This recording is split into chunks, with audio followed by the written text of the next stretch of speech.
Estamos hoje, isso mesmo, hoje é a quarta aula desta nossa matéria, Os Evangelhos, curso básico em teologia, turma das terças-feiras. Hoje é a quarta aula, repito, curso básico em teologia, turma das terças-feiras. Hoje é terça-feira, 22 de novembro de 2022, né? Estamos na antevéspera do Thanksgiving Day aqui nos Estados Unidos, né?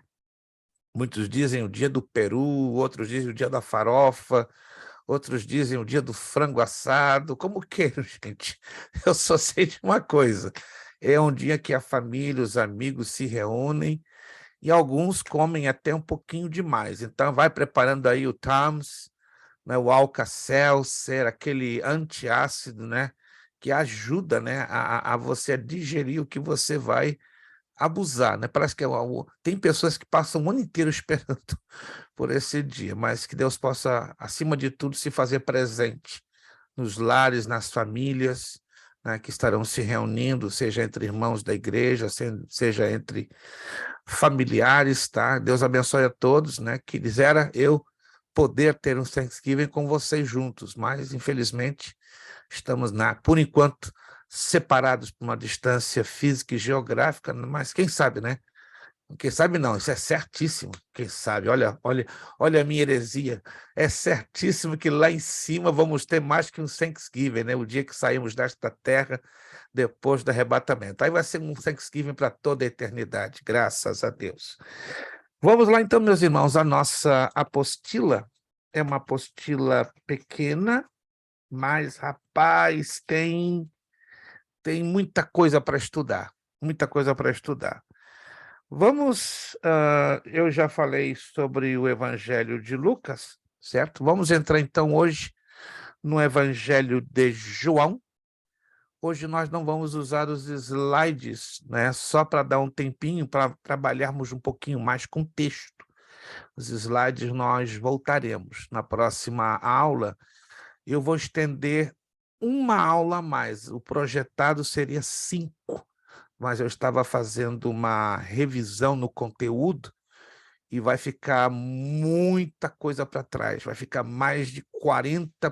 Eu, pelo menos, tenho que deixar para trás um mínimo de 20%, 25%. Então, esses últimos dias, eu estava fazendo uma revisão bem detalhada do conteúdo, então nós vamos, né, sempre que for necessário, não é sempre que a gente vai fazer isso, né, a gente vai acrescentar uma aula só para dar um fechamento bem satisfatório para facilitar também o desenvolvimento na provinha. Então, nós vamos, na próxima aula vai ser a penúltima, então, na primeira terça de dezembro, nós fechamos esta matéria, e na segunda terça de dezembro começamos, então, a nova matéria. Todos entendido?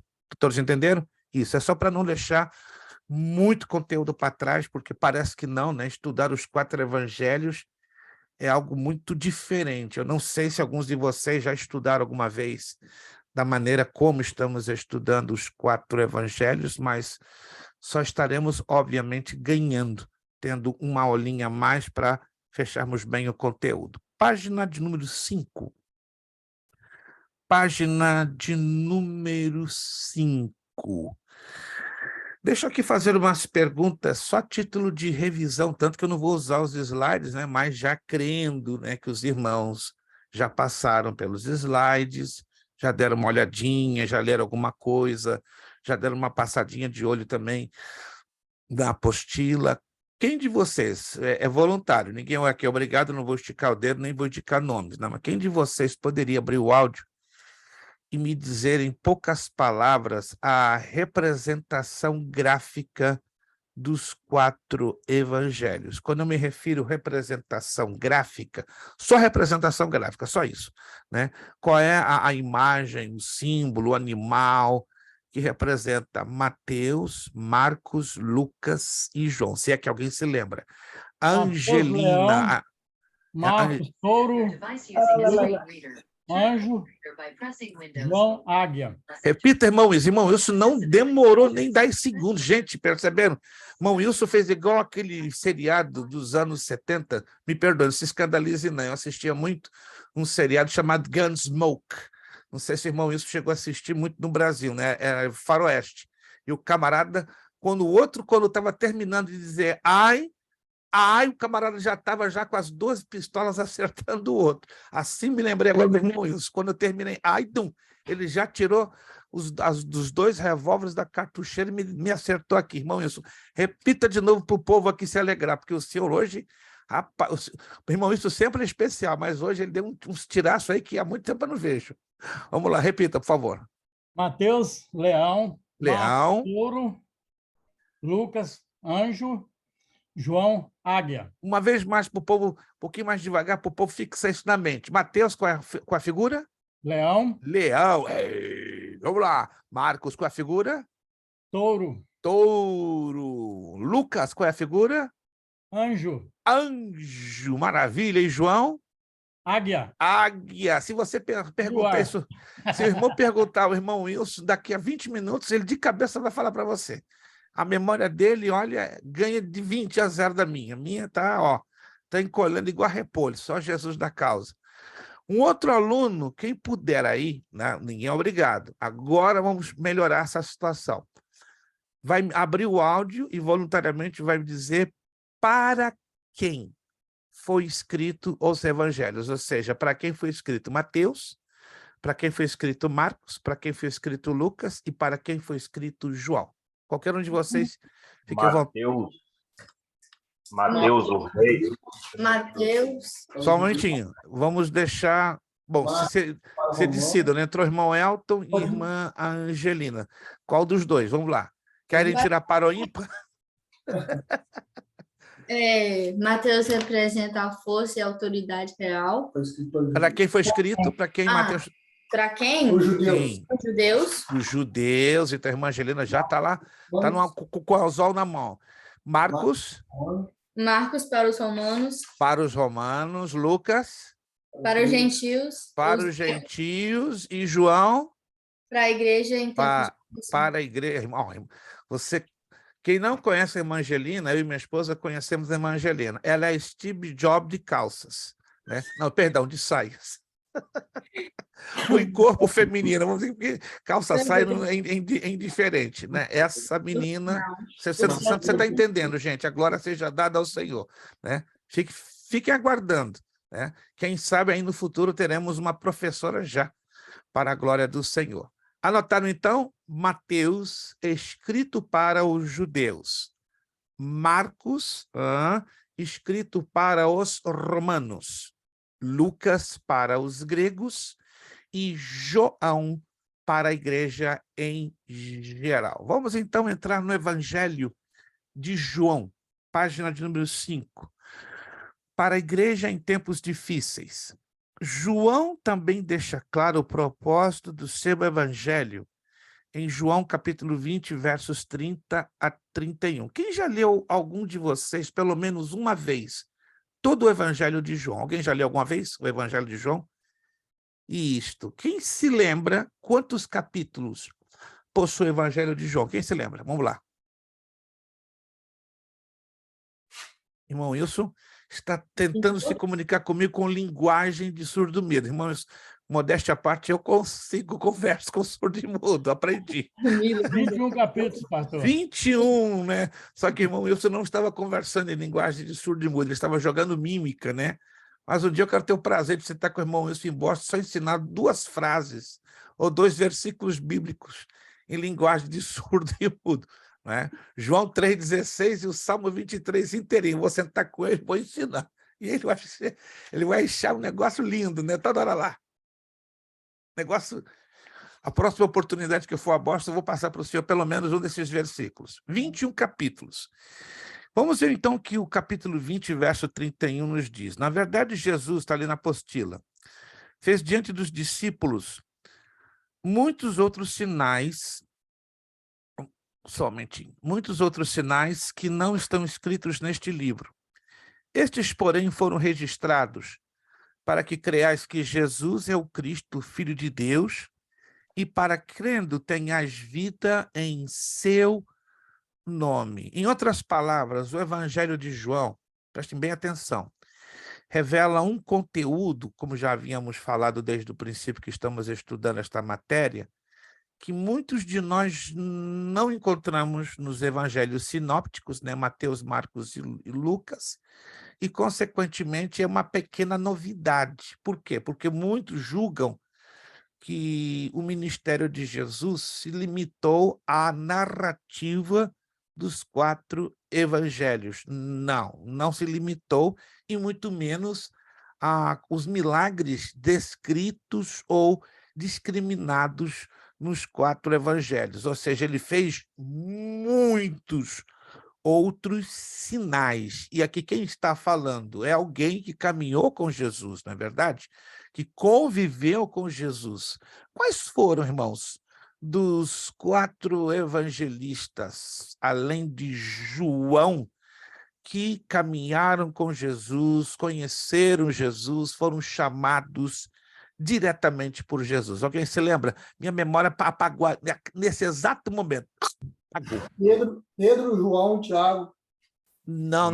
Dos 4 evangelistas. Marcos e João. Não, deu um Mateus? branco na mente. O meu branco passou na mente de vocês também, papai do céu. Mateus. Oh, não, Mateus, o cobrador de impostos. Mateus e João. Querem anotar, por gentileza? Isso não pode ser esquecido. Quando eu falo 4 evangelistas, estou me referindo a Mateus, Marcos, Lucas e João. Anotem isso bem, tá? Quando eu me refiro aos 4 evangelistas, já que estamos estudando a matéria dos evangelhos, estou me referindo a Mateus, Marcos, Lucas e João. Compreendido? Anotadinho? Isso não pode ser esquecido de forma nenhuma. Então, dos 4, quais deles caminharam com Jesus, conheceram Jesus, foram chamados diretamente por Jesus? Resposta: Mateus, o publicano, ou cobrador de impostos, ok? E João. Qual era o outro nome que Mateus tinha, o seu nome hebraico? Alguém se lembra? Porque Mateus é um nome Levi, importante entendermos, né? Que Mateus tinha 2 nomes, um nome romano, Mateus, e um nome hebraico, nome judeu, que era Levi. Muito importante, né? E essas pequenas revisões para que os irmãos não percam o foco. Vamos lá. Então, antes que eu me esqueça, é também importante enfatizar isto.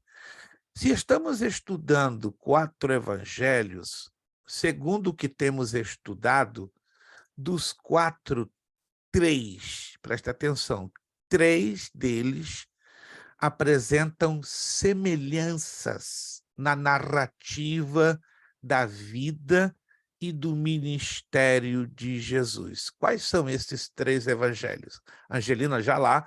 Angelina está dando os tiros dela, né? Segura, gente. Se você não for rápido, a Angelina vai acertar com bazuca todos vocês. Fala, Angelina. Marcos, Mateus e Lucas. Marcos, Mateus e Lucas. Como, aproveitando o gancho, a Angelina está animadíssima hoje, né? Acho que hoje, da Angelina com os papais desceram do monte, né? Foram lá buscar um som, né? Sério, gente? Eu conheço um povão aqui na Flórida, não, em Massachusetts, quando desce do monte, sai da frente, né? Ficam numa labareda só. Estão respondendo até o que não estudaram. Vamos lá. Mateus, Marcos e Lucas. Como a teologia classifica esses evangelhos? Angelina, você consegue se lembrar? Sinópticos. Gente, tenta colocar a Angelina no bolso. Papai do céu, olha... Estamos aí, gente, revelando a professora Angelina Ramalho, Deus seja glória. Vamos bem. Valeu essa pequena revisão. Cada um de vocês pode participar. Ah, pastor, tem vergonha. Fale com a vergonha. Senhora vergonha, com a sua licença, fica aqui do ladinho, tá bom? Que agora eu vou participar, porque eu participando, eu vou ganhar pontinho, entendeu? Então, a Angelina, daqui a pouco, já que está participando, ela já vai abraçar uns pontinhos aí. Mas se você quer também, passa à frente dela. É um direito que lhe cabe. Vamos lá. Em João, vemos com maior clareza possível que Jesus Cristo é o Messias, o Deus Filho que se fez carne. Vamos lá. Qualquer um de vocês pode me responder essa pergunta. Significado do nome Messias. Qualquer um de vocês pode abrir o áudio e tuc. Pequeno Cristo? Não. Quase. Chegou perto. O enviado. Pessoa. Não. Messias é pessoa. Não. Vocês se esqueceram um pouquinho rápido. Não pode se esquecer o significado do nome Messias. Cristo. Significado do nome Messias. Bateu na trave, irmão Elton. O Salvador? Bateu na outra, de novo na trave. Libertador? Bateu bem na trave, da cabeça do travessão. Anote aí. Messias, ungido. Está na apostila, vocês não se lembraram. Ungido. Então, Jesus Cristo é a forma grega. A forma hebraica, Yoshua Hamashia.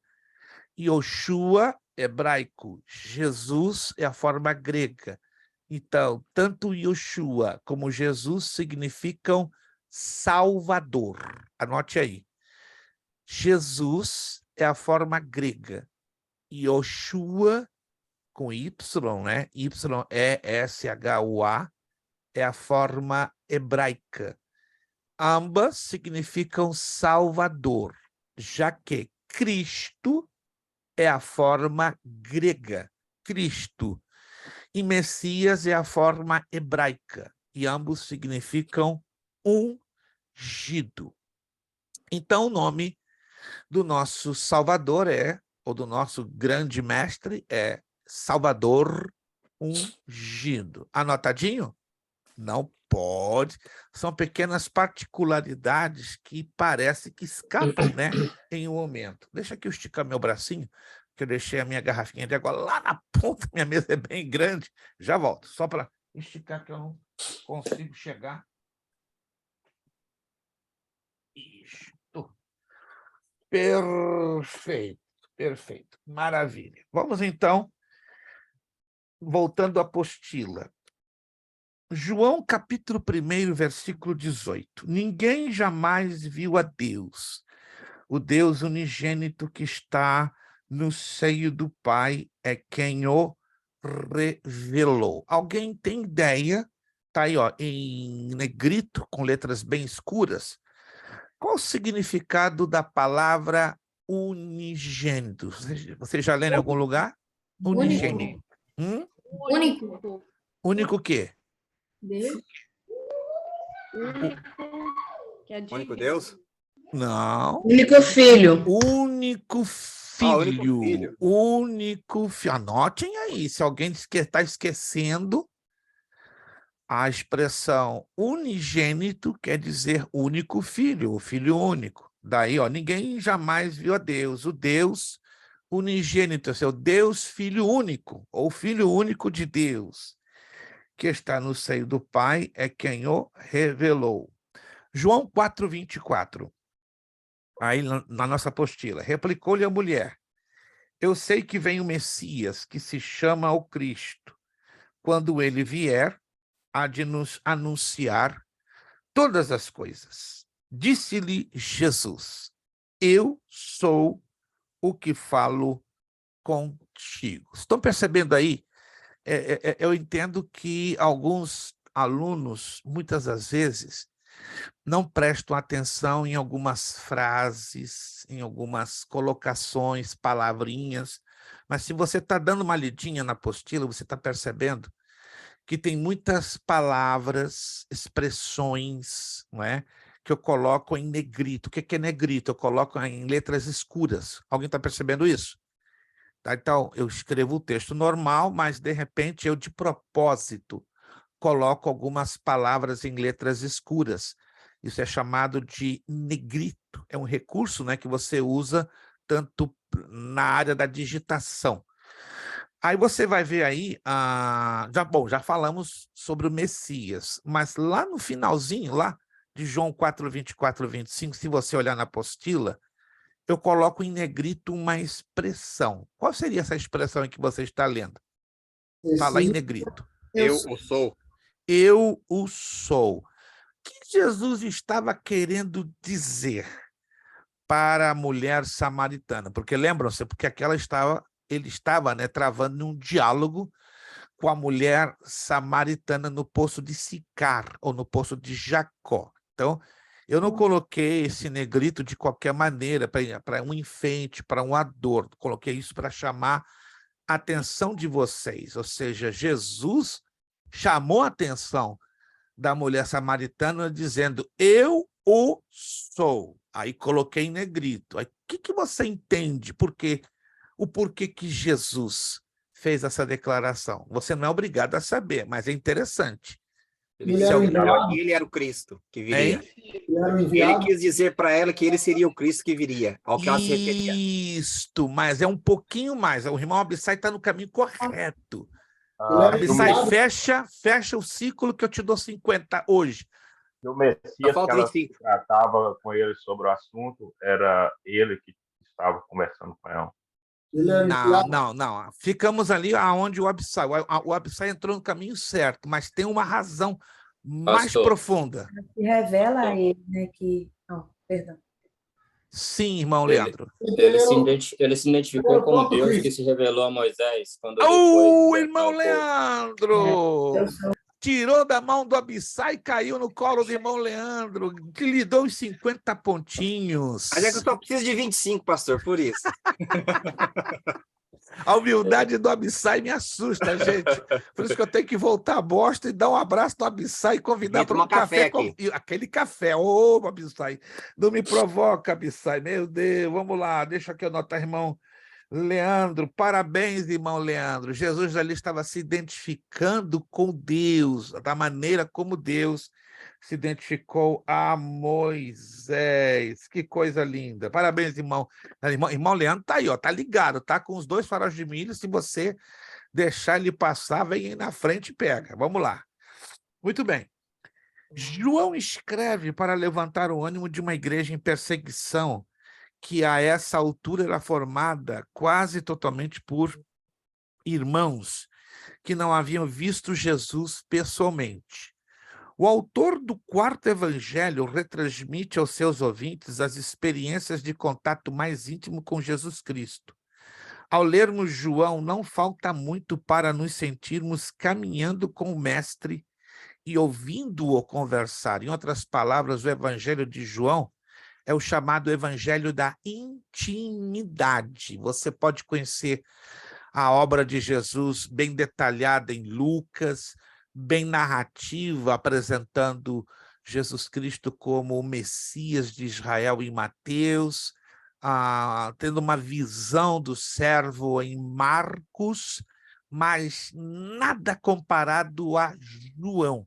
João é muito íntimo, João é muito próximo, porque João revela a divindade, né? Jesus Cristo como Filho de Deus. Virando a página, na página 6, o ambiente espiritual do NT, Novo Testamento. Jesus Cristo, Deus homem, havia cumprido e aperfeiçoado a lei. Alguém se lembra quantos mandamentos possuía a lei de Moisés? Só mandamentos. 10? Não, é mais. Toda a lei? Toda a lei? Toda a lei, toda. 697. 697? Não. 613 era a lei completa. Completa 613. Ah, é. Quando eu me refiro à lei de Moisés, estou me referindo aos 613 mandamentos, não contando os estatutos, os preceitos e as ordenanças. Então, o pacote era grande. Só os mandamentos, irmão, 613. Nada fácil de cumpri-los. Nadinha, quem pensa que era fácil.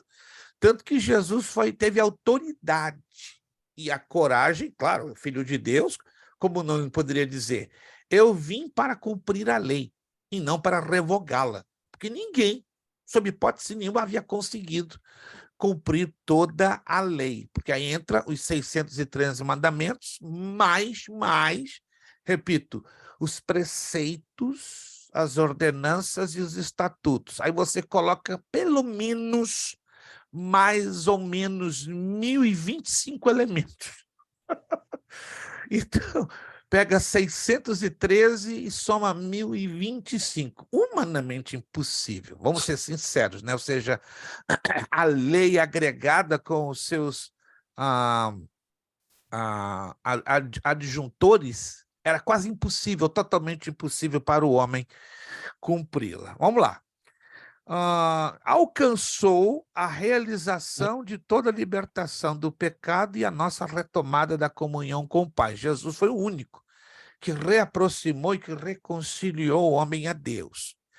Todavia, a igreja nasceu dentro de um ambiente judeu. Isso aqui é importantíssimo. Ó.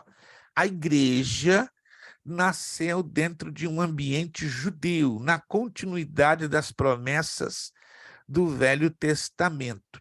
Então, precisamos entender o que acontecia com a nação judaica ao tempo narrado nos evangelhos, o que nos esclarece o contexto real do Novo Testamento. Não se esqueça que Jesus mesmo disse que ele veio primeiro salvar as ovelhas perdidas da casa de Israel. Alguém de vocês se lembra disso? Que Jesus disse isso? Isso, ele veio primeiro, aí depois ele se volta para os gentios. A palavra igreja, alguém já leu em algum lugar qual o significado literal, ao pé da letra da Tirados palavra? para fora. Tirados para fora. A irmã Vanessa está no invisível, só no invisível, mas está lá ali, firme e forte. Quando a irmã Vanessa puder estar na visibilidade, amém. Se tiver algum probleminha, fique tranquilo.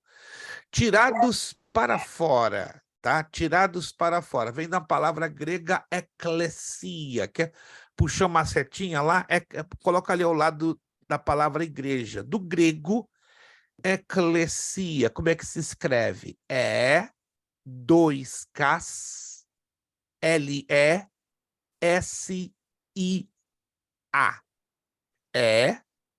Duas vezes a letrinha K, L-E-S-I-A. Esse é o significado, a origem, melhor dizendo, da palavra igreja, vem do grego e o seu significado literal, tirados para fora. Então, a igreja, ela foi tirada para fora, tanto do mundo, olha que interessante, como no meio da comunidade judaica. Esse é o sentido duplo da palavra igreja. Quando estão me entendendo, irmãos? A igreja, ela tanto foi tirada do mundo, como da comunidade judaica. Olha que coisa tremenda. Vamos lá.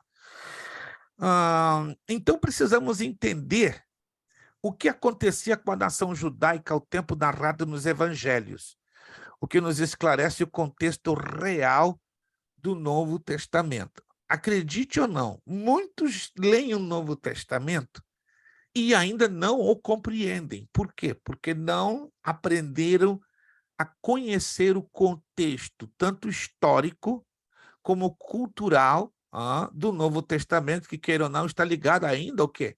Ao Antigo Testamento. Vamos entender algumas coisas importantes, dentre elas 4, que aqui eu destaco. Muita atenção, por favor. Número 1.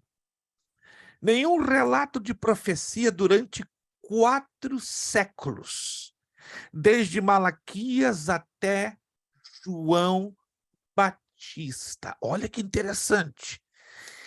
O último relato de profecia, de revelação da boa, agradável e perfeita vontade de Deus e até mesmo de inspiração de livros, não é? Da parte do Espírito Santo, termina, cessa com o profeta Malaquias. Aí se abre um leque de 400 anos. Em 400 anos de Malaquias a Mateus, o Espírito Santo não fala, não revela nada a nenhum profeta. É um silêncio mortal, tanto que os teólogos chamam desse período de silêncio profético. Nenhuma obra havia sido preparada ou trabalhada nesse lapso de tempo. Aí entra Mateus, preste atenção.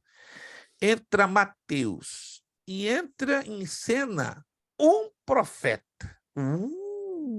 E segundo a teologia e os historiadores, é o último profeta, olha que interessante, do Antigo Testamento, só que ele está também fazendo que a transição do Antigo para dentro do Novo, né? Há uma pequena divergência entre alguns historiadores e teólogos, como o Novo Testamento tivesse esse personagem que eu estou perguntando como o último profeta. Faz sentido, mas se formos em Atos dos Apóstolos, temos a menção também de um outro profeta. E fora esses 2, vamos assim dizer, o Novo Testamento não faz menção de nenhum outro profeta. Vamos lá, então vamos por partes, só para esclarecer aqui a nossa mente. Qual seria esse profeta que aparece no Evangelho de Mateus? E ele é uma pessoa que deixa uma marca muito importante na abertura do Novo Testamento. Alguém se lembra? João. Qual? Quantos? A Bíblia fala de 4 Joões. Qual deles? João, filho do sacerdote. Como é que ele se chamava? João Batista. João Batista, irmão Elton, não pode esquecer. João Batista. Em outras palavras, João, aquele que batizava, ok? Alguém se lembra desse outro profeta que também está escrito nas páginas do Novo Testamento? Se você acertar o nome deste profeta, eu te dou 75. Você não é obrigado, mas eu acredito. Eu vou repetir de novo. O Novo Testamento fala de 2 profetas. O João Batista é um deles. Agora tem um outro. E depois desse outro, não se fala mais ninguém. Qual livro? O senhor pode dar uma dica? Não, Novo Testamento, 27 livros. Não. Gente. Se você passa pelos 4 evangelhos, em seguidinha entra um livro e você começa a conhecer a história desse profeta. O profeta Natan? Não, como é que eu vou conseguir voltar 1.200 anos? Ananias. Não. Qual foi aquele profeta que voltou a visão de Paulo? É aquele profeta. Não, a Bíblia não diz que ele foi profeta. A Bíblia não diz que ele foi profeta.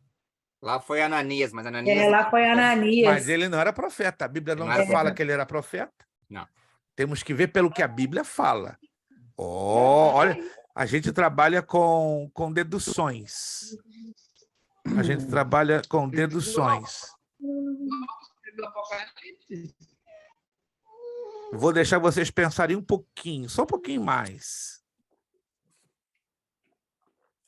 Uau! Ele era um discípulo.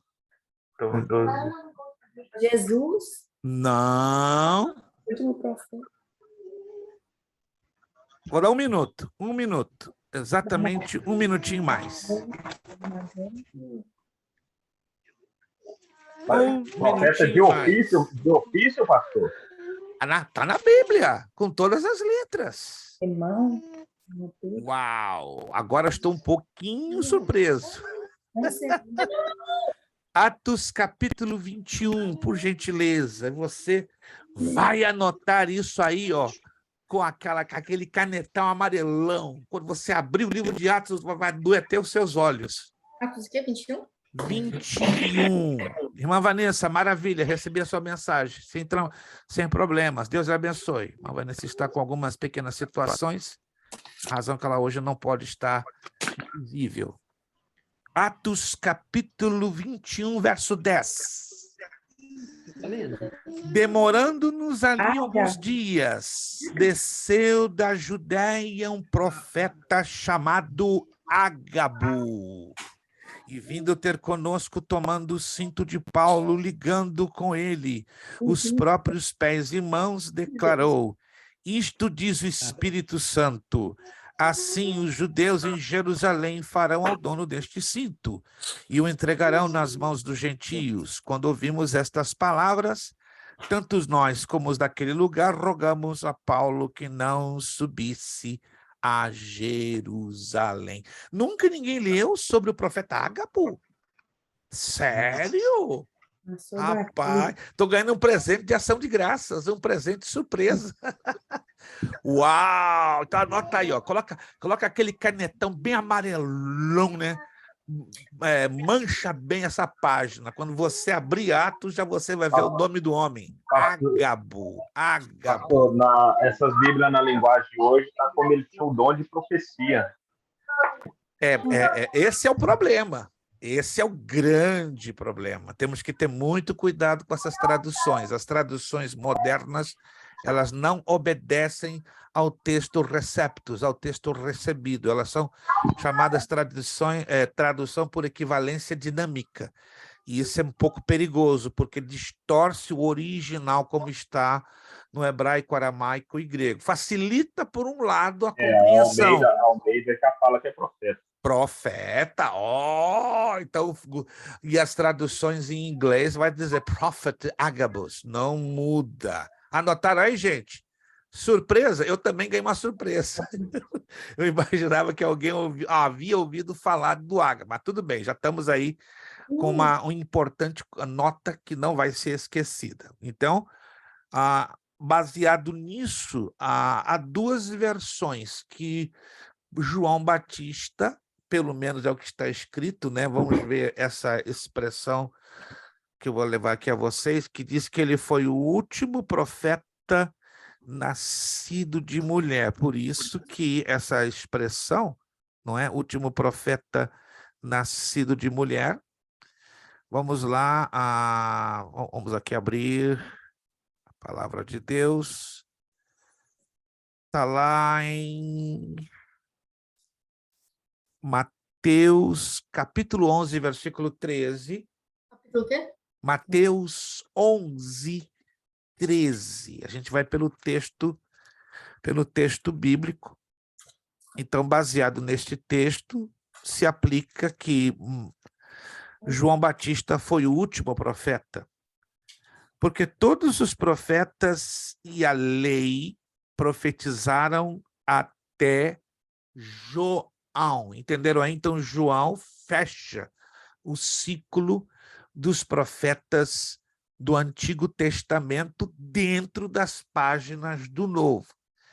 Já com respeito a Ágabo é uma excepcionalidade, é algo excepcional, porque depois de Ágabo não há nenhuma menção, compreendem, de outro profeta no estilo do Antigo Testamento, no estilo, porque hoje temos o dom de profecia e temos o profeta como dom ministerial, que é um outro assunto que eu não vou entrar nos detalhes hoje, que é bem interessante.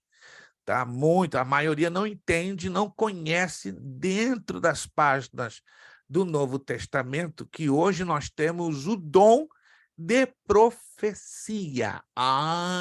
Mas não os profetas no estilo do Antigo Testamento. Acabaram. Se alguém hoje ensina que os profetas do estilo do Antigo Testamento existem, tem um negócio erradíssimo, porque não estudaram, não é, sobre os dons espirituais e os dons ministeriais. Eu vou apresentar a vocês, só a título de curiosidade, para levar a cabecinha de vocês dar voltas, tá?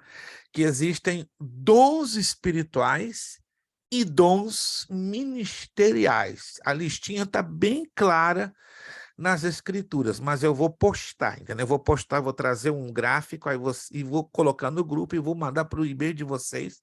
Vocês vão ficar assim, como é que é? Tá na Bíblia, tá tudo, mas é um assunto que é pouquíssimo explorado, pouquíssimo ensinado, parece coisa do outro planeta, quando a gente apresenta, mas está tudo dentro da palavra de Deus, tá? Só estou deixando essa pequena deixa para quando na próxima terça eu vou apresentar isso a vocês, porque está tudo também dentro do enquadramento desta matéria maravilhosa sobre os evangelhos. Número 2.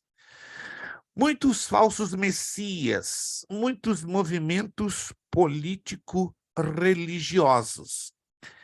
E prosseguiu: varões israelitas, acautelai-vos a respeito do que está para fazer estes homens. Porque algum tempo levantou-se Teudas, dizendo ser alguém, o qual se ajuntaram uns 400 homens. Mas ele foi morto e todos quantos lhe obedeciam foram dispersos e reduzidos a nada.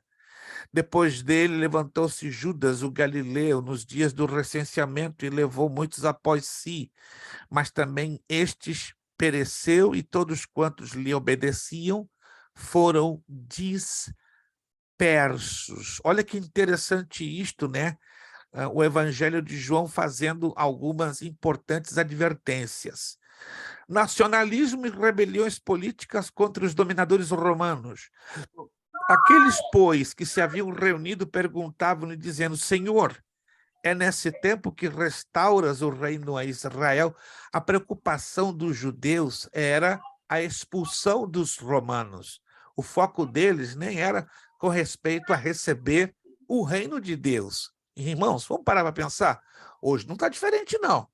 Hoje as pessoas estão preocupadas com a restauração econômica, política de seus países. Não é errado, não é errado, preste atenção. Não estou falando que devemos ser antipatriotas, que não devemos amar os Estados Unidos, o Brasil, a Israel, não se trata disso. Somos cidadãos de dois lugares, cidadãos do céu e cidadãos da terra. Confere, irmãos? Concordamos com isso? Somos cidadãos de dois lugares, mas não podemos colocar o foco excessivo aqui embaixo. Aqui embaixo passa, é passageiro, mas lá em cima é eterno, nunca vai passar. Mas não podemos, entende, ter o problema que os judeus tiveram. Tá? Eles estavam com uma sede doida que os romanos viessem arrebentar Jesus, né, como Messias, confrontasse os romanos para que eles fossem depostos e o reino fosse instituído naquela ocasião. Só que eles não discerniram os tempos e as épocas. Irmão Elton. Pastor, esse Judas Galileu aqui, óbvio que não é o Judas Iscariotes, mas essa é uma dúvida. Iscariotes, porque ele nasceu numa cidade chamada Quiriote. E Quiriote está a 13 quilômetros do Mar da Galileia. Então está na Galileia, no norte da Palestina. Foi ele que levantou outros e o acompanharam? Exato, zelotes. Judas Iscariotes era um zelote. E o zelote era um partido revolucionário que tinha por objetivo guerrear com armas, com espadas, né, com artelhos para derrubar o Império Romano. Eles eram realmente os terroristas da época. Olha que estranho, né? Jesus convidou um terrorista, um ladrão, para ser seu tesoureiro. Jesus não é fácil não, gente. Se eu estou com a minha cabeça num lugar, como é que eu vou convidar um terrorista e um ladrão para ser meu tesoureiro? Mas Jesus fez isso porque queria dar o quê? Uma chance de arrependimento para a salvação de Judas. Número 4. Proselitismo exacerbado entre os judeus da dispersão. Vós me buscareis e não me achareis, e aonde eu estou, vós não podeis vir. Disseram, pois, os judeus uns aos outros: para onde irá ele, que não o acharemos? Irá, porventura, a dispersão entre os gregos e ensinará os gregos? Havia um grupo de judeus que estavam se escandalizando por causa da ação agressiva dos zelotes e da ação também agressiva dos fariseus. Então, eles estavam, como nos dias de hoje, desigrejados, né? Os judeus estavam, vamos colocar essa expressão para vocês melhor entenderem, desigrejados. Então, eles saíram da comunidade judaica e foram se unir a um grupo de gregos. E aí eles pensavam que Jesus estava dando que uma atenção especial a esses desigrejados, né? Que estavam particularmente desiludidos com a religião judaica. Então, esse é o ponto número 4. Vamos virar a página, aí nós vamos conhecer agora os grupos. Os grupos, alguém está dando eco. Irmã Sabrina deve ter aberto pertinho, né? Tem que haver uma certa distância. Incrível que pareça, né? Os computadores são muito sensíveis quando estão na mesma rede, tá? É só uma dica, ok? Se a irmã Sabrina puder estar um pouquinho distante, que do contrário ela não poderá estar com o áudio aberto. Ok. Vamos lá. Página 7. Os grupos que formavam este ambiente, né? Esses grupos são os grupos que determinavam a cultura e a política dos tempos do Evangelho. Primeiro, os escribas. Quem eram os escribas? Está ali. Com o passar do tempo, a função de copiar e interpretar a lei deixou de ser apenas do sacerdote, porque até então o sacerdote era o único autorizado a copiar e interpretar a lei. Então, como era uma função muito pesada e cheia de responsabilidades, o sacerdote começou a dividir essas tarefas com o escriba. Até porque não havia sacerdotes espalhados por todos os lugares para onde os judeus foram levados. Importante, escute essa, se você não se lembra, Esdras foi sacerdote e escriba. Preste atenção, ele é o único lá no Antigo Testamento, é o único considerado que tivesse tido essas duas funções, tá? Escriba e sacerdote. Ninguém mais no Antigo Testamento acumulou esta dupla função. Pode anotar aí, isso é interessante, é importante. Irmã Sabrina ficou sozinha, só na telinha dela. Mas tá certo, eu entendo que é para dar mais conforto para vocês. Fique tranquilo. Não, nós vamos desligar isso aqui porque o computador vai... O outro a bateria está acabando. Já está então, já está falindo, já está apagando o outro, a velhinha já está apagando, mas está certo. Pessoal prevenido vale por 4, não é, nem é por 2, mas vamos lá. Então, os escribas, eles passam a compartilhar as tarefas com os sacerdotes. Agora, olha essa observação aqui do meio. Com o cativeiro babilônico, os escribas passaram a ensinar seu ofício aos seus filhos. 1 de Crônicas, capítulo 2, verso 55, nos ensina isso. E eles se tornaram quem? Os doutores da lei, os intérpretes da lei, mestres da lei. Aí ganharam o nome de rabis ou rabinos. Então, a palavra rabi é uma palavra hebraica que quer dizer mestre e professor, porque é uma diferença entre mestre e professor. Professor é o que transmite conhecimento, mestre é o que leva o aluno a praticar o conhecimento. É a chamada linha de ensino e aprendizagem. Então, os rabis ou rabinos, úteis para preservar a identidade religiosa e política de Israel, porém, e acabaram formando um bloco político. Estavam indo muito bem, funcionando, que era uma benção, porém, eles terminaram formando um bloco político, aí trouxe muitos problemas. Os escribas, anote isso aí, olha, eles deram origem à sinagoga. Fale, dileto servo Pastor, Elton. então eu posso afirmar que o título de rabinos que Israel, cultura judaica de Israel adquire hoje, foi dado logo depois do cativeiro babilônico. Antes 100% correto, 100% correto. Antes disso, não havia essa nomenclatura, essa identificação diante das responsabilidades que lhe foram dadas. Vocês se lembram pelos slides qual era a função da sinagoga ou das sinagogas nos tempos do Novo Testamento? Alguém se lembra? Ou nos tempos do Evangelho? Qual era a função da sinagoga? Lugar de ensino. Como? Lugar de ensino. Lugar de ensino, lugar de ensino. E o templo? Qual era a função do templo? Adoração. Só isso? Sacrifício. Adoração, sacrifício. Então, o templo era restringido à adoração e sacrifícios. A sinagoga, ok? Lugar de ensino. E o sinédrio? Onde jogava as calças.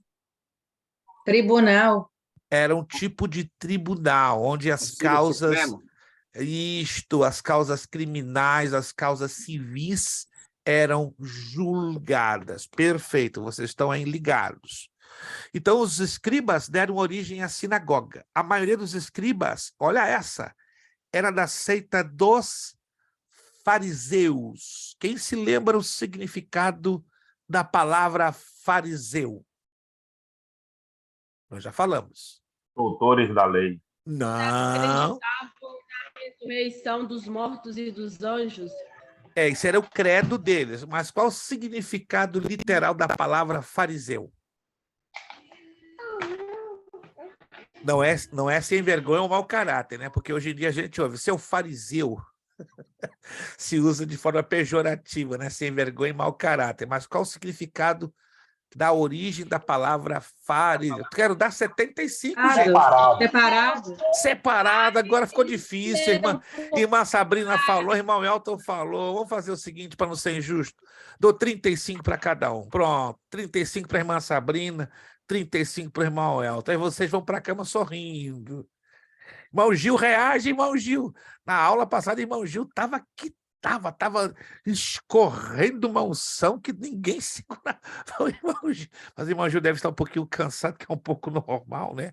Nem todo dia é dia de goiabada. Deixa aqui eu anotar, então, irmã Sabrina. Está levando 35 pontinhos. Irmão Elton, também os seus... irmão Elton, acho que sabe. O irmão já tem um acúmulo aqui de pontos, acho que o próximo aí o irmão fica isento da prova de evangelhos. Olha lá, o sorriso do homem, né? O irmão Elton está caçando problema nada, ele está caçando a vitória dele, né? Mais uma aí eu vou ter que isentar, porque já está aqui com uma acumulação de pontos tão grande. O aluno que acumular mais de 5 vezes ponto não tem jeito, eu vou ter que dar isenção, é uma coisa justa, entendeu? Ih, pastor, então é a temporada de caça aos pontos, pode acreditar. Eu quero até o dia da prova isentar 3 de vocês, não mais de 3, né? 3, vamos ver. Quem vai entrar nessa corrida aí, eu não sei, mas o irmão Elton já é candidato. Depois tem o irmão Gil, o Abissai, ó, o Abissai também já está lá como candidato. O irmão Leandro entrou hoje. Que mais aqui? Deixa eu ver aqui. Irmã Sabrina, irmã Vanessa e irmão Wilson. Irmão Wilson é o que está mais próximo. O irmão Wilson respondendo mais 2 já fica isento. Aí já vai dar aquele sorriso. Poxa vida, nunca fiz uma matéria tão fácil. Mas vamos lá. Comer? O Samar está reclamando aqui. Quem está reclamando? Não. Não. Deixa um pouquinho para o pastor Anderson. Pastor Anderson está ali. Pastor Anderson. Responde o que não dá conta. Não, mas pastor Anderson, eu entendo a filosofia do pastor Anderson. Ele está acumulando forças. Ele está acumulando fôlego. Gente, quando esse homem abrir a boca, é para isenção. Correto, pastor Anderson? Eu tenho certeza disso. Quando o senhor abrir os seus lábios, Vai ser para isenção da prova, vai deixar todo mundo assim. O homem estava quietinho, claro, ele está sendo sábio, ele está poupando energias, né? Mas na hora de ele abrir a boca, sai da frente. Vamos lá, então.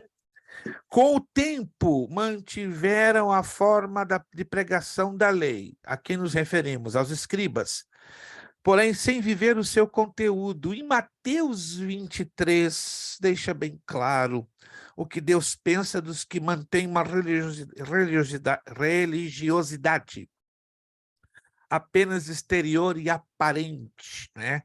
Jesus foi pesado com esse povo, né? Hipócrita, guias de cegos, víboras, foi bem pesado. Claro, eles não viviam o que ensinavam, né?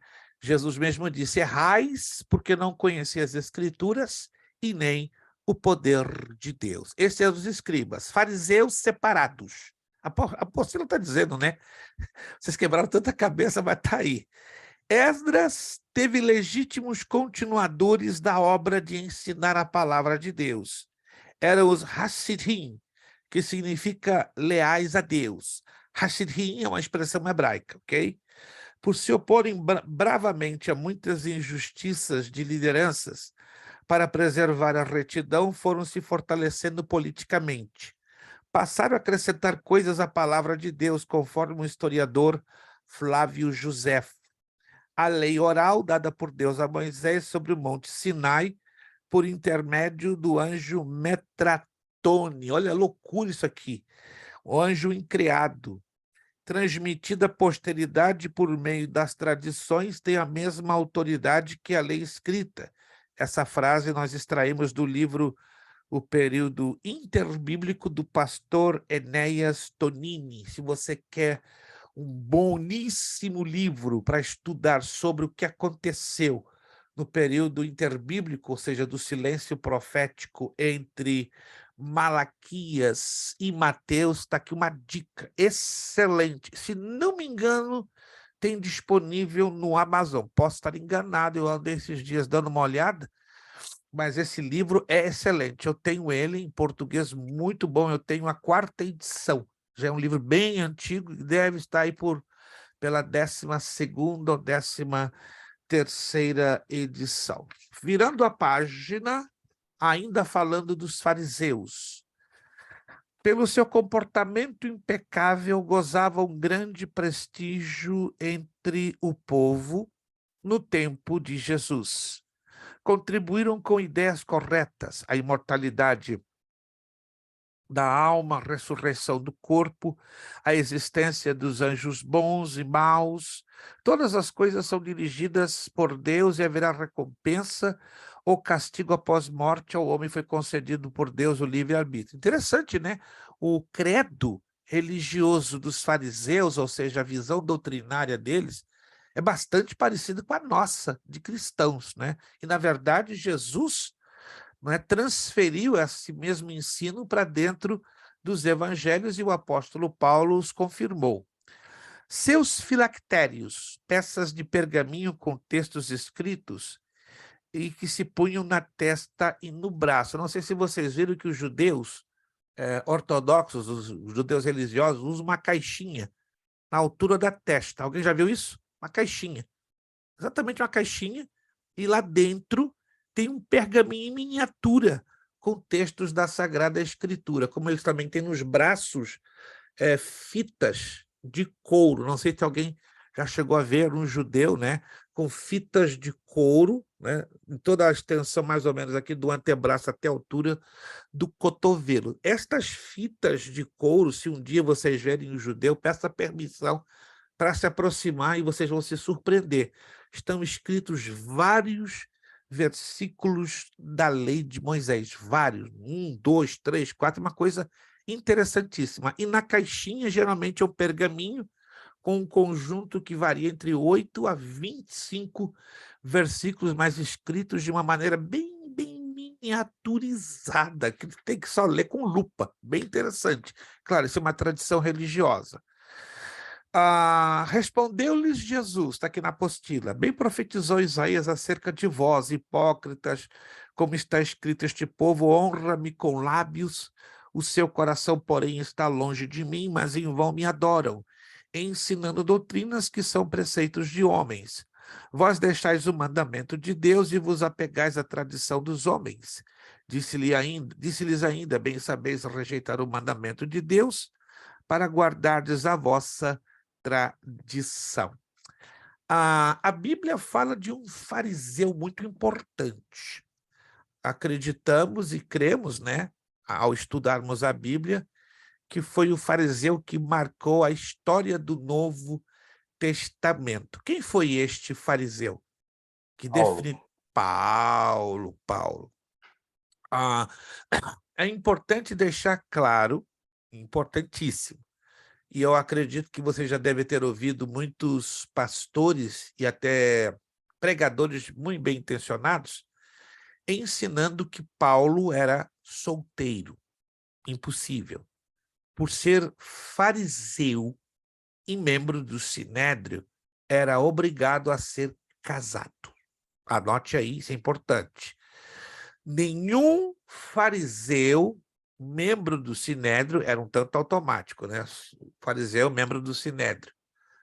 Na verdade, não, os fariseus não eram os únicos membros do Sinédrio, mas os fariseus eram a principal massa política religiosa que compunha o Sinédrio. Então, uma das obrigatoriedades para compor o Sinédrio, participar do Sinédrio, é ser casado. E aí se levantam várias conjecturas. Paulo era casado? Sim, era. Mas aí temos duas hipóteses que não temos claro, porque a Bíblia não dá detalhes. Ou Paulo se tornou viúvo, ou foi abandonado. Porque quando vai lá no capítulo 7 da primeira carta aos Coríntios, nós lemos uma declaração um pouco forte. Como assim? Bom que o homem não tocasse em mulher. Lembra-se desse texto? E aí quem lê esse texto fica chocado. Ué, o caboclo era o quê? Solteiro? Não, impossível, porque ele era membro do Sinédrio. Então temos duas possibilidades que a Bíblia não dá detalhes e nenhum dos historiadores, seja ele Flávio Josefo, Eusébio de Cesareia, Heródoto, nenhum historiador faz uma afirmação. Está fazendo essa afirmação. Entende? Então, na verdade, Paulo, fariseu, repito uma vez mais, membro do Sinédrio, certo? Como membro do Sinédrio, tinha que ser obrigatoriamente casado. Consequentemente, fica então no ar o porquê se fala essa declaração em 1 de Coríntios, capítulo 7. Sim, irmão Elton. Pastor, o senhor fazendo isso aí foi até bom, porque eu lendo o livro de Coríntios, eu observei que o Paulo, quando ele vai tratar com os seus discípulos, ou aconselhando, ele aconselha em 3 níveis de pessoal. Perfeito. O solteiro, o casado e o viúvo. Perfeito. Ele fala sobre os 3 assuntos com uma propriedade muito profunda. E eu não creio que Deus daria a ele uma revelação para tratar de 3 assuntos que ele não conhecia pelo fato de estar ocorrendo aquilo dentro do povo e ele aconselhando a maneira de agir, entendeu? Então, eu também, lendo a Bíblia, deu a entender que ele foi solteiro, falou da parte quando ele era solteiro, e depois que quando ele casou, alguma coisa aconteceu. Ele perdeu a mulher, ou a mulher abandonou ele. Ele foi exato. É importante deixar claro, meus irmãos, eu não estou aqui impondo uma visão minha, no sentido de gerar algum tipo de polêmica. Eu estou expondo a visão dos historiadores e olhando para o pano de fundo bíblico, entende? Há coisas que na Bíblia temos respostas, concordamos com isso? Há coisas que são bem claras, bem definidas, bem cristalinas. E o que não é claro, o que não é cristalino, o que não é bem definido, entende? Podemos ficar no campo da hipótese e temos que ter cuidado com as hipóteses, com as deduções, com as conjecturas. Toda hipótese, toda dedução, toda conjectura, ela é válida, desde que tenhamos tanto um apoio histórico, cultural ou mesmo escriturístico. E não é que queira ser polêmico, deixo isso bem claro, tá? Para nós fazermos afirmações, eu tenho que ter uma base histórica, uma base cultural, uma base escriturística. Então, eu estou traçando essa posição que não é minha, deixo bem claro, e é um direito de você, aluno, discordar, certo? E se Paulo, membro do Sinédrio, fariseu, era obrigatório ser casado, então qual a razão que ele, né, vincula o conteúdo de 1 de Coríntios, capítulo 7, que é bom que o homem não tocasse mulher? Possivelmente foi viúvo, ou possivelmente foi abandonado e teve algum tipo de desilusão amorosa, ou não sabemos as razões exatas. Está bem claro aqui para mim? Está bem claro para vocês? Isso. Mas é um direito de você, aluno, não é discordar. Caso você deseje fazer uma investigação mais a fundo, fique bastante à vontade. Mas não podemos afirmar que ele era solteiro também, não. Não há como. Nenhum fariseu podia assumir a posição de solteiro. Nenhum fariseu. É completamente impossível. Agora vamos ao ponto de vista histórico e cultural. É impossível. A menos que a história mentiu e a cultura. Nesse aspecto, a gente sabe que nem a história e nem a cultura mentem, porque temos documentação registrada que comprova esta situação. Todos entenderam, gente? Não se trata de eu estar querendo mudar o aspecto da coisa. Estou expondo, não uma visão necessariamente minha, mas uma visão histórica, cultural, que vocês vão encontrar em dezenas de livros, tanto de história como de teologia. Aquela coleção do Champlin, não sei se vocês conhecem, aquela coleção maravilhosa do Norman Champlin. Quem de vocês já ouviram falar daquele comentário do Norman Champlin? Norman Champlin faz esse comentário, entende? Faz esse comentário e é bem interessante. Ele é muito equilibrado e, ao mesmo tempo, muito profundo, muito profundo. Eusébio de Cesareia, o historiador da história eclesiástica, se você quiser anotar, ele também faz esse tipo de comentário. Eusébio de Cesareia, a história eclesiástica. Eu poderia mencionar outros historiadores, e outros bons livros, que você pode ir a fundo e investigar esta temática. Mas eu só fiz essa menção para despertar a curiosidade de vocês quanto ao senso de investigação, que é importante, termos esse senso de investigação e ele é bem válido. Saduceus detinham influência política como aristocratas ligados ao sumo sacerdócio. Olha que interessante. Então, os saduceus eram aristocratas, eram chamados sangue azul, da nata israelense, ou da nata judaica. No Novo Testamento, todos os sumos sacerdotes eram saduceus.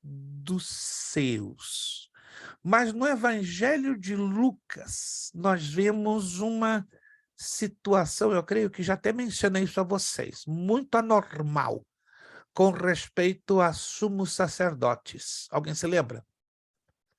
Eu fiz essa menção dentro do Evangelho de Lucas, quando passamos por lá. Alguém se lembra? Pergunta, pastor.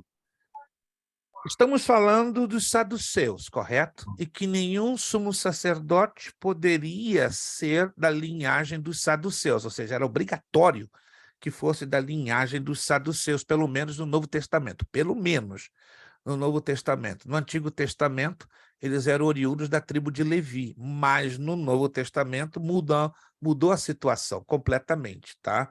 Eles passaram a ser da linhagem dos saduceus. No Evangelho de Lucas, se vocês se lembram, eu fiz uma menção de uma situação anormal, estranha, com respeito aos dois sacerdotes naquele período estavam exercendo o ofício. Dois sumos sacerdotes. Dois sumos. Não sacerdotes, sumos, ou seja, o principal. Lembram-se o nome deles? Escaparam-se os nomes. Caifás. Perfeito, é um deles. E o outro?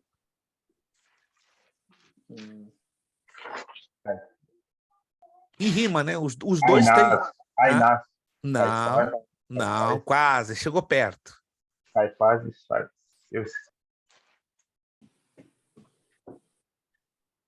Caifás e Anás. Anás. Está lá no Evangelho de Lucas, capítulo de número 3. Aí você vai ver isso com todas as letrinhas, no capítulo 3. Os saduceus, continuando, seguiam os mandamentos da lei. Mas olha só, eles eram religiosamente, espiritualmente, o completo oposto, era o contrário dos fariseus. Eles não criam em espírito humano ou anjos, céu, inferno ou ressurreição dos mortos. Bem interessante isso, né? Observar, os fariseus acreditavam no inferno, na ressurreição dos mortos, acreditavam nos anjos, no espírito humano. Os saduceus, o total contrário, eles não criam no espírito humano, nos anjos, céu, inferno, ressurreição dos mortos. Vamos ler esse texto de Atos, que está aí, 23:8. Esse texto nos dá essa afirmação. Atos, capítulo 23, versículo de número 8. Que interessante isso. Atos, capítulo 23, versículo 8. Aí não sou eu que, em hipótese nenhuma, estou me referindo. É o texto sagrado, que é a última palavra além de qualquer investigação histórica ou cultural. Pois os saduceus declaram não haver o quê? Ressurreição, nem anjo, nem espírito. Ao passo que os fariseus admitem todas essas coisas. Faça um highlight nesse texto, porque é bem interessante, né? É como fosse o credo religioso dos saduceus. E é o credo religioso dos saduceus. Não para por aí. Olha só que interessante. Não para por aí. Temos ainda um outro grupinho. Os essênios. Quantos já ouviram falar dos essênios? Essênios, ninguém ouviu falar? Poucos. Eles não são muito falados, não são muito ensinados, certo? Fariseus, saduceus, escribas, tudo bem. Agora, os essênios, eles são bem pouco conhecidos. Vamos conhecê-los, então, um pouquinho? O seu significado, o seu nome, santo. Guardavam com rigor legalista o Velho Testamento. O que quer dizer rigor legalista? Eles eram presos à lei, à letra, certo? A letra mata, mas o Espírito vivifica, disse o apóstolo Paulo. Eram celibatários. O que quer dizer celibatário?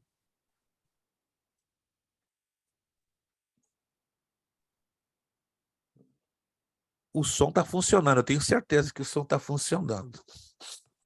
Mas há um silêncio. Solteiros. Pouquinho mais do que isso. Uma coisa é solteiro, uma coisa é ser celibatário.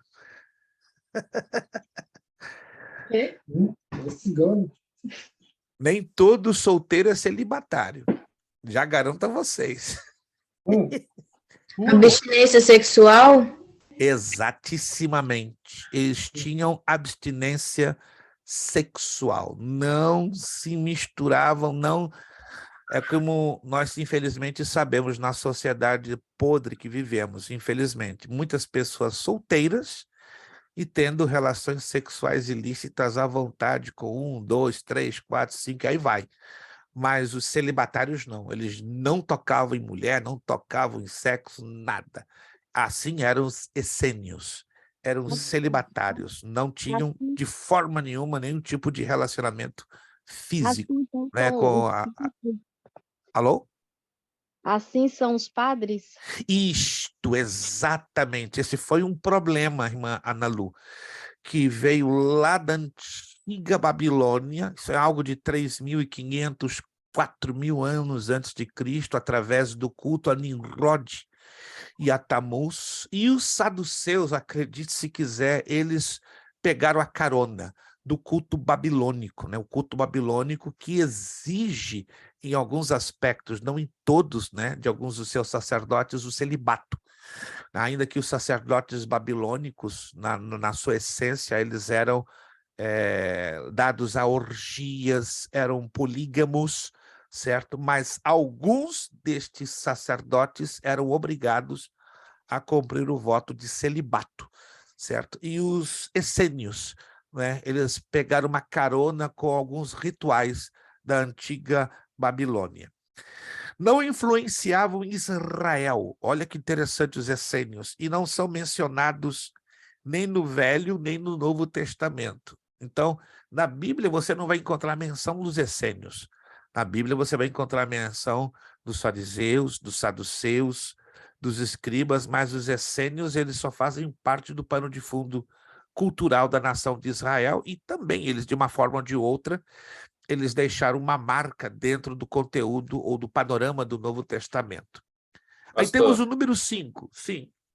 Pois não. Estou perguntando ao senhor, que eu vi uma prévia sobre um pastor explicando um dia sobre os essênios, e ele falando sobre o João Batista.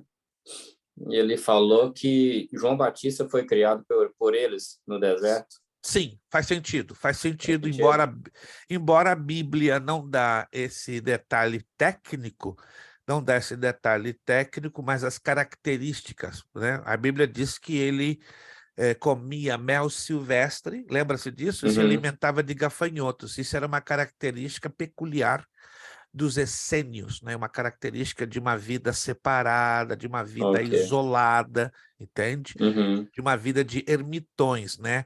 Heródoto, o historiador grego, confirma essa realidade. Um outro historiador de origem romana, Suetônio, também confirma esse comportamento cultural clássico, né, característico dos essênios. Então, essa abordagem que esse pastor fez foi bastante feliz, né, porque ele foi ao pano de fundo histórico.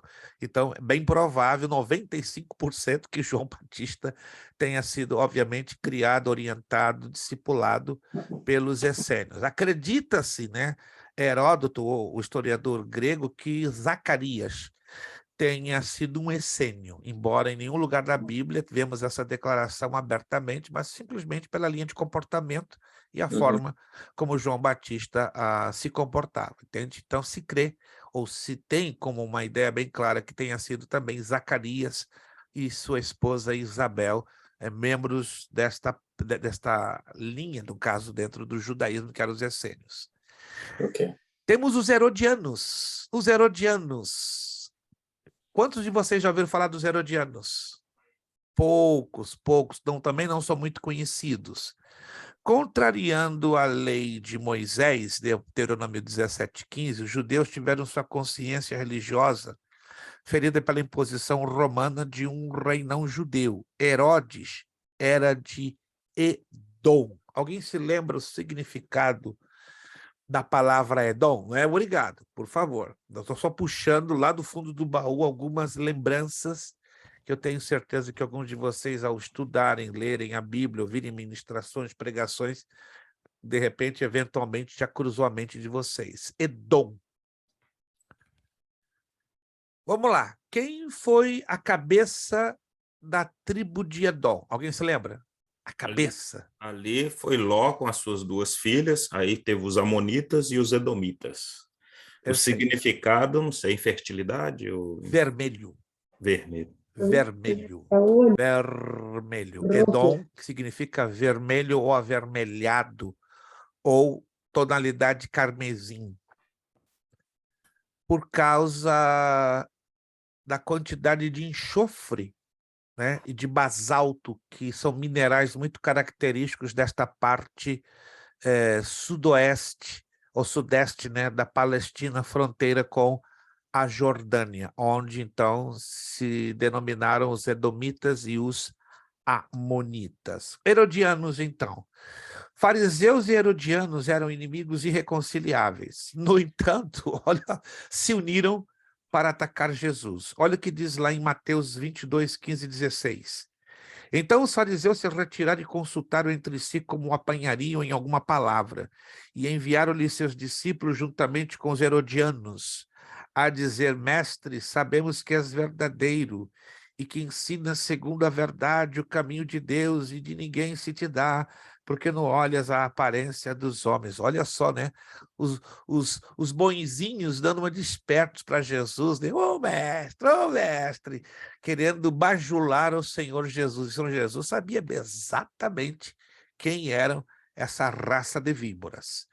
E os fariseus, saindo dali, logo entraram logo em conselho com os herodianos contra ele para o matarem. Marcos 3,6. Então, eram inimigos mortais. Se uniram com o fim de eliminarem o Senhor Jesus. Número 6. Zelotes. Seguidores de Judas o Galileu, que no tempo de recenseamento de Herodes se levantou contra a cobrança de impostos pelos romanos e morto pelos seus seguidores e foram dispersos. Há duas linhas na história, tá?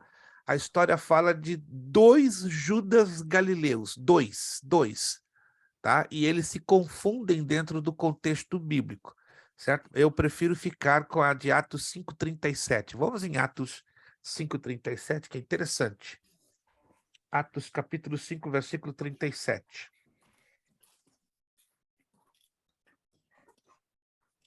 Depois desse, levantou-se Judas o Galileu nos dias do recenseamento e levou muitos consigo. Também este pereceu e todos quantos lhe obedeciam foram dispersos.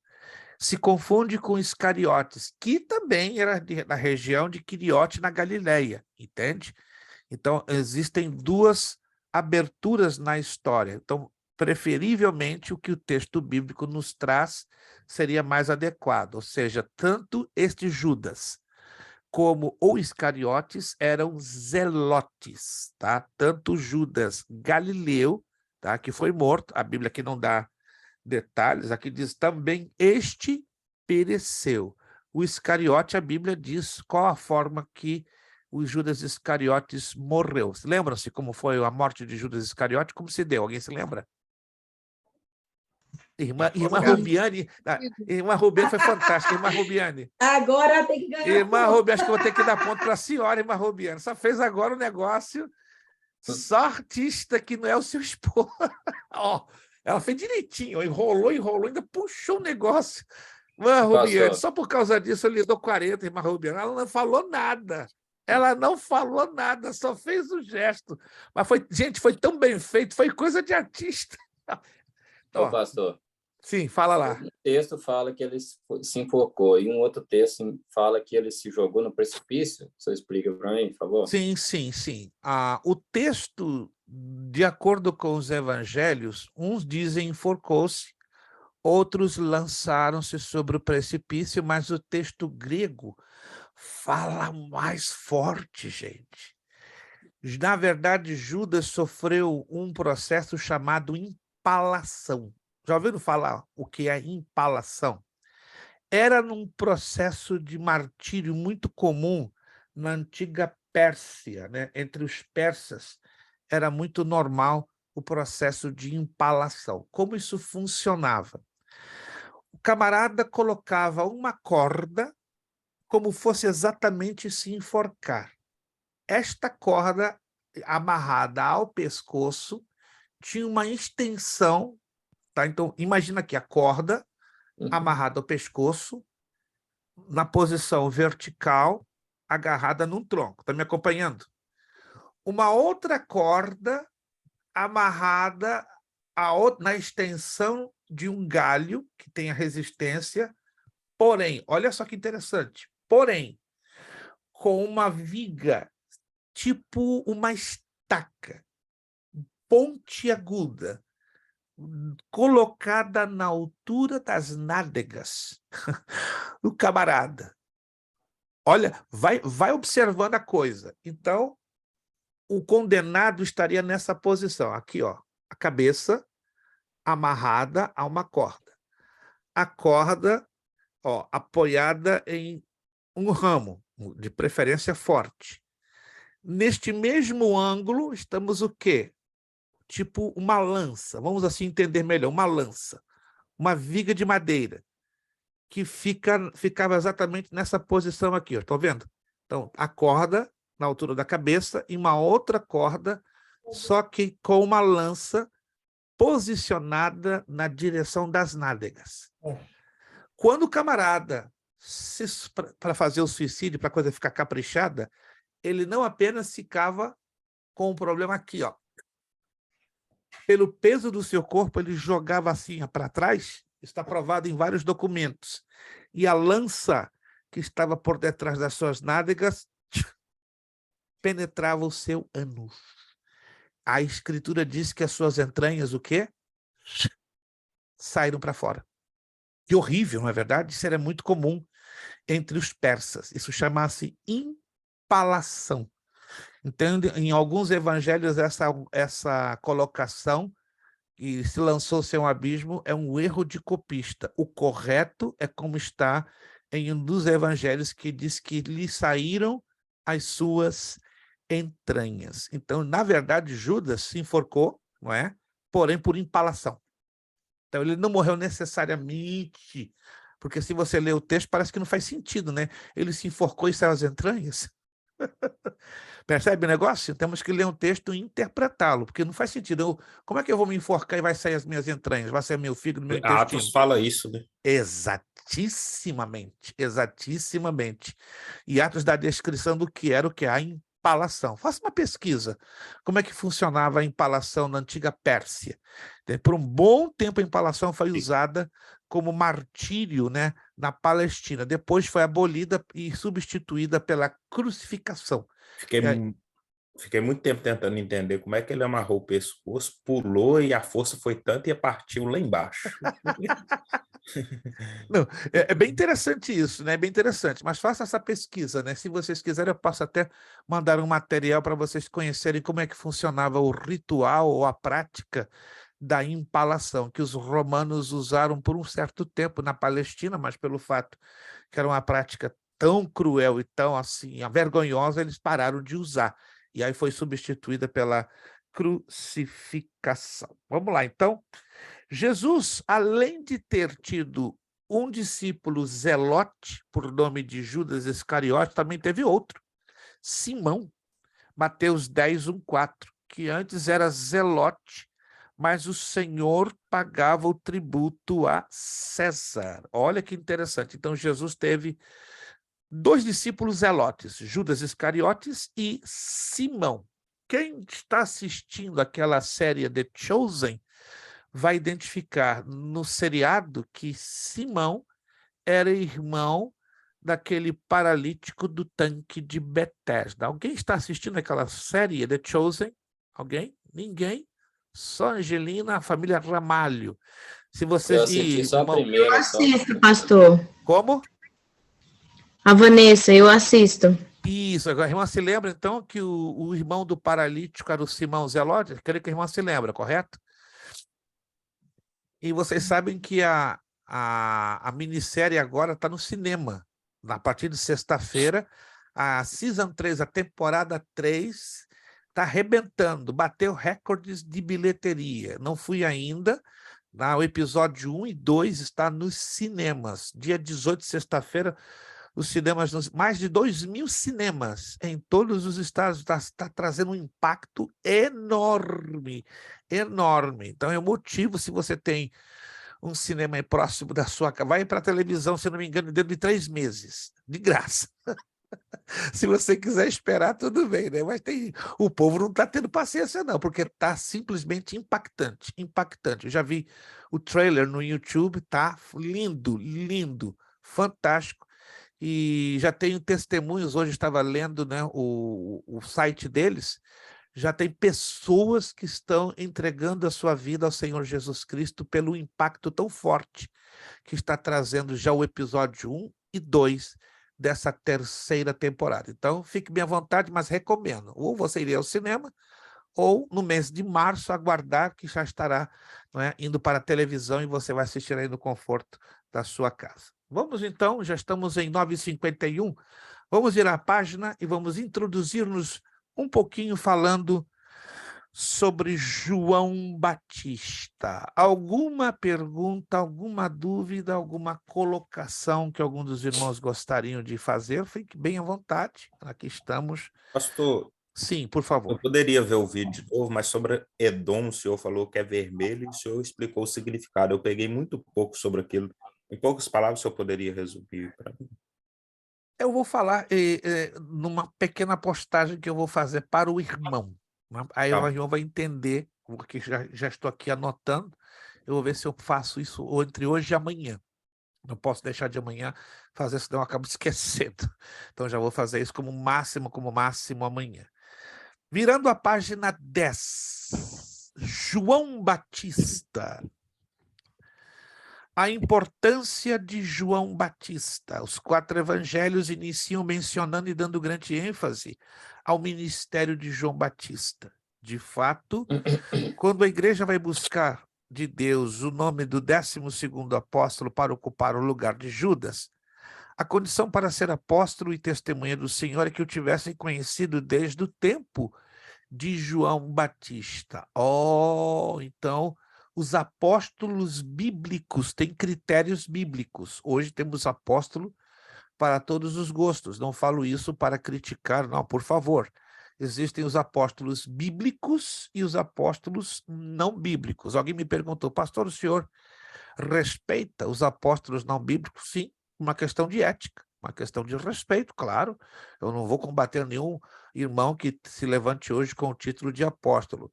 Inclusive, há 15 anos atrás, uma convenção de pastores hispanos me apresentaram, né, uma oferta. Pastor, queremos que o senhor seja o nosso apóstolo. Eu falei, o quê? Sim, queremos consagrar o senhor. Aí temos um problema, meus irmãos. Assim, um povo bom, pensa num povo carinhoso. Ajudei a eles com 2 seminários, aí eles ficaram assim encantados e tal. Um rápido testemunho. Mas eu tenho um problema, meu irmão. Eu não posso aceitar esse título. Como assim, pastor? Mas o senhor perfeitamente se encaixa. Não, meu irmão. Biblicamente, para eu ser apóstolo, eu tinha que ser chamado diretamente pelo Senhor Jesus Cristo. Número 1. Teria que ter sido testemunha de tudo quanto ele fez. E terceiro, o meu ministério tinha que ser marcado 100% por sinais, prodígios e maravilhas. Ficaram mudos. E aí o presidente deles colocou a mão na cabeça. Só tem certeza disso? Quer que eu lhe mostre na Bíblia? Aí sentamos pacientemente, mostrei.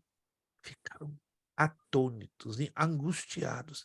O que vamos fazer agora? Isso não é comigo. Os irmãos me fizeram uma pergunta, eu estou respondendo à luz da Bíblia. Então, muito obrigado, Deus abençoe. Mas o senhor ataca os apóstolos? Eu não. Não tem nada pessoal. É um erro doutrinário? É. É um pecado mortal? Não. Mas é um erro. E eu não compactuo com erros doutrinários. Existem erros que procedem, que geram pecados, e esse não é um deles, mas cria um desvio de compreensão da correta interpretação do texto sagrado. Entende? Mas eu nunca, irmãos, eu conheço dezenas de apóstolos aqui nos Estados Unidos e respeito. Agora, quando me perguntam, carinhosamente, eles têm que ouvir. E ficam com uma cara amarrada. Uau, pastor, por que o senhor falou isso? Ué, você me perguntou, meu irmão, então fica caladinho, não me pergunta, que eu te mostro à luz da Bíblia. Olha lá, Atos 1, 21, 22. É necessário, pois, que dos varões que conviveram conosco todo o tempo em que o Senhor Jesus andou entre nós, começando desde o batismo de João. Que interessante isso, né? Então, João Batista definitivamente foi o último profeta da velha aliança, pois todos os profetas e a lei profetizaram até João. Aquilo que nosso irmão Leandro mencionou, né? Pelo fato que ele ouviu um pastor mencionar, é corretíssimo. Ó. Roupas de profeta, características clássicas dos essênios. Zacarias 13, 4. Naquele dia os profetas se sentirão envergonhados, cada um da sua visão, quando profetizarem. Nem mais se vestirão de manto de pelos, que era o normal, né, dos essênios, ou no caso de João Batista. Segunda Reis 1, 8. Respondeu-lhes eles, era um homem vestido de pelos e com os lombos cingidos de um cinto de couro. Então disse ele, é Elias, o tisbita. Se crê historicamente que os tisbitas, né, da linhagem de Elias, o profeta, tenham sido oriundos os essênios. Bem interessante isso, né? Quando se faz um traçado genealógico, histórico-cultural, acredita-se que dos tisbitas, em linha reta, genealogicamente falando, vieram os essênios. Elias, o que viria preparar o caminho para o Senhor. Malaquias 4:5. Eis que vos enviarei o profeta Elias antes que venha o grande e terrível dia do Senhor. Isso aqui é figurado, não é literal, entende? Porque o profeta Elias já havia sido levado para os céus e viria um outro profeta à semelhança, não exatamente igual, do profeta Elias. Mateus 11:14. E se quereis dar crédito, este é o Elias que havia de vir. Está falando exatamente sobre João Batista. Na próxima aula, nós vamos continuar falando sobre a autoridade de profeta rompendo o silêncio de 4 séculos. Anote aí, então, próxima aula nós vamos falar esta parte bem interessante, né?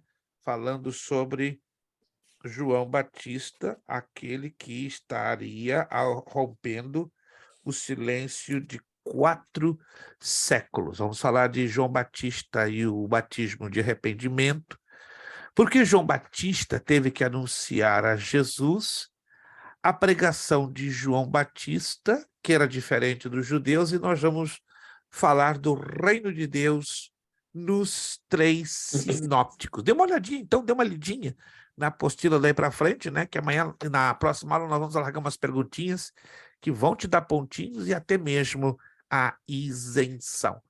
Eu creio que já corrigimos os exercícios ou deixamos algum ainda pendente? Já corrigimos tudo? Um pendente. Uau! Seria a coluna A com a coluna B, perfeito? Ou não? Vamos lá. Falta o 2 também. O 2 e o 3, perfeito. Vamos fazer isso rapidinho. Assinale com C para certo e com E para errado. Número 1, fonte oral, fonte escrita, testemunho pessoal igual evangelho, certo ou errado?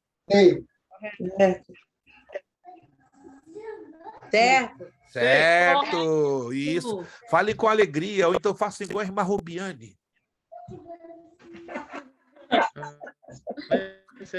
Ficou gravada essa cena, rapaz, irmã Rubiane. Você levou 40 pontos com essa. Você tem que fazer isso numa peça de Natal. Ficou maravilhoso. Gostei, irmão Gil. Aprenda com a sua esposa. Vamos lá.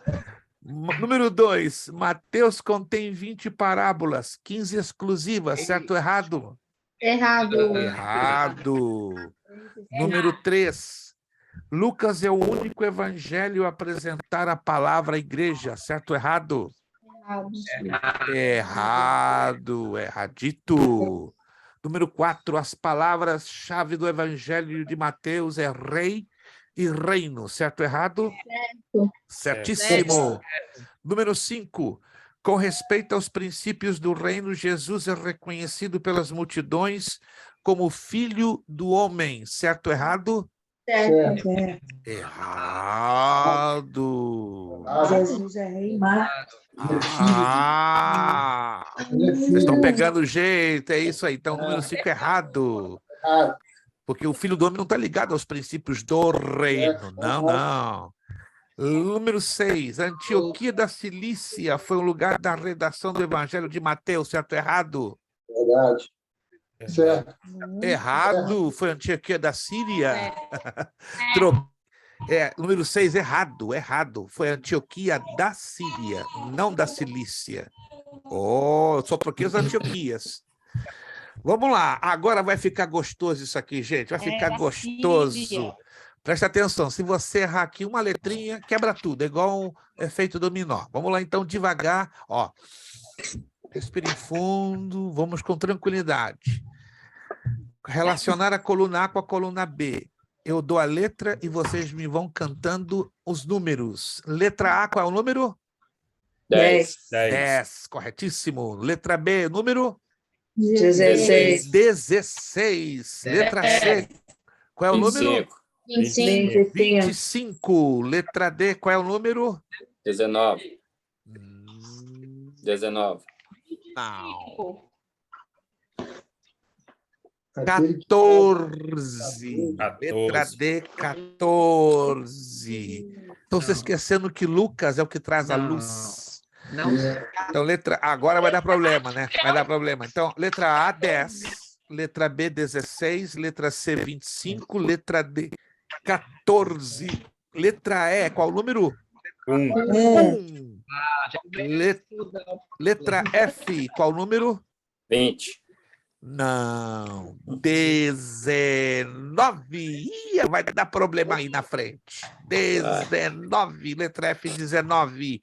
Letra G. 19. 2.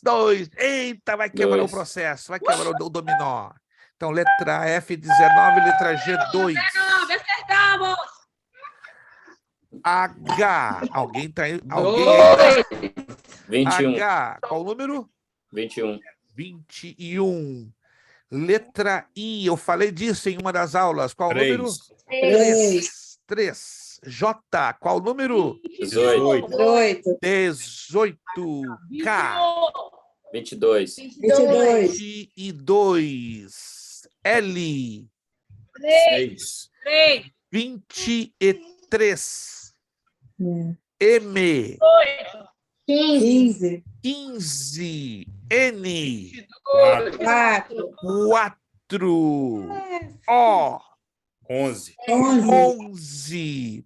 P. Não sei. Não sei. Muito sincero, irmã Sabrina. 13. Ai, irmã Sabrina, a senhora deixou trabalho. Que foi a irmã Rubiane, a senhora se Ninguém desenha. falou. 13. P. Número 13. Thank you. Letra Q. Também não sei. Qual o número Q? 17. 20. Q20. Letra R. Qual o número? 17. 17. Letra S. Qual o número? 7. 7. Letra T. 5. 5. U. 12. 12. V. 24. 24. X. 23. X6. 6. W. 9. 9. Z. 8. 8. Repetindo quem se... 24. A. 10. B. 16. 6. C. 25. D. 14. 9. E. 1. 8. F. 19. G. 2. H. 21. I. 3. J. 18. K. 22. L. 23. M. 15. N. 4. O. 11. P. 13. Q. 20. R. 17. S. 7. T. 5. U. 12. V. 24. X. 6. W. 9. Z. 8. Aleluia! Mais fácil impossível, embora alguns derraparam um pouquinho no caminho. Paramos por aí nos exercícios, vocês estudando os exercícios, ó. Mamão com açúcar e mel em cima. Impossível de não tirar uma boa nota. Vamos agradecer a Deus? O Espírito de Deus falou algo conosco nesta noite, nos instruiu, nos mostrou coisas novas. Amém, irmãos? Amém. Falou conosco, falou muito. Comigo falou muito. Então vamos orar ao Senhor, agradecer. Queremos agradecer o esforço, né, dos nossos irmãos, irmão Gil, irmã Rubiane, a imagem deles congelou temporariamente, eles estão tendo algum problema de conexão. Irmão Wilson, muito obrigado pela sua participação. Irmão Leandro, irmão Elton, irmã Vanessa, esperamos que tudo se resolva aí do seu lado, em nome de Jesus. Abissai, obrigado pelo esforço. Bonito esse escritório, eu nunca vou ter esse escritório como o do Abissai. Fala, tá lá a foto ali bonita do Abissai lá no fundo, né? Com um sorriso tamanho do planeta. E também a Trindade lá de Porto San Lucie. Domingo estaremos aí, né? Com essa Trindade abençoada com o nosso servo do Senhor, pastor Jadiel. Obrigado também, irmã Nalu, pelo seu esforço. Deus lhe abençoe. Vamos pedir ao nosso irmão Leandro, bom dia. Oh, perdão, bonjour. Bom dia, já é boa noite. Nosso irmão Leandro, bonjour, estará nos agradecendo a Deus com a palavra de oração. Você que já fez o seu pagamento, muito obrigado, Deus abençoe. Se você ainda não fez o pagamento do mês de novembro, você tem até o dia 30, né? Só relembrando, né? O irmão Gil e a sua esposa e os irmãos de Porto São Lúcio já estão quites, né? Como se lembram, né? Vocês já fizeram o pagamento adiantado, então, no caso de vocês, só no mês de dezembro. Fiquem descansados. Só no mês de dezembro. Os demais irmãos, os que ainda não fizeram, até o dia 30, aguardamos o seu pagamento, tá bom? Muito obrigado, Deus os abençoe. Irmão Leandro, então, nos despedindo com a palavra de oração. Senhor, meu Deus, meu Pai, nós te louvamos e agradecemos, ó Pai, por esse momento, Senhor, por esse momento que o Senhor nos dispôs, Senhor, a aprender a Tua palavra. Aleluia. Obrigado, ó Pai, pelo Teu servo, Senhor, pelo Teu anjo que se dispôs a nos ensinar, Senhor. Graças te damos. Senhor, continua, Senhor, nos abençoando, dando-nos graça, Senhor, abre o nosso entendimento. Graças te damos. Coloca, Deus. Senhor, a Tua palavra em nossa mente, em nosso coração, Senhor. O desejo, ó Pai, por aprender a Tua palavra. Pai. Aleluia. Senhor, nos despedimos, Senhor, nesse momento, ó Pai, da presença dos nossos amigos, mas não da Tua presença, ó Pai. Esteja conosco, Senhor, todos os dias e todo momento, e agora para sempre. Amém. Apenas corrigindo, o irmão Leandro também fez o seu pagamento adiantado, então, irmão Leandro, tranquilo, só em dezembro. Amém. Tá bom, gente? Tranquilo. Irmãos, Deus os abençoe. Vamos então ao nosso lema: seriedade. Seriedade. Compromisso. Compromisso. Disciplina. Disciplina. Seriedade. Seriedade. Compromisso. Compromisso. Disciplina. Disciplina. Seriedade. Seriedade. Compromisso. Compromisso. Disciplina. Disciplina. É necessário que ele cresça É necessário que ele cresça e que eu diminua. e eu diminua. É necessário que ele cresça É necessário que ele cresça e que eu diminua. e eu diminua. É necessário que ele cresça É É necessário necessário que ele cresça e que eu diminua. eu diminua. E a Deus damos o quê? A honra, a glória A glória e o poder. Muito obrigado. Deus os abençoe. Até a próxima quarta, dia 29. E os irmãos de Porto São Lúcio, até domingo, dia 27. Estaremos aí, em nome de Jesus, para receber bênçãos de Deus com vocês. Muito obrigado a todos. Boa noite, bom descanso. A Happy paz do Thanksgiving pra Senhor. todo Deus mundo. abençoe. Muito Thanksgiving. obrigado.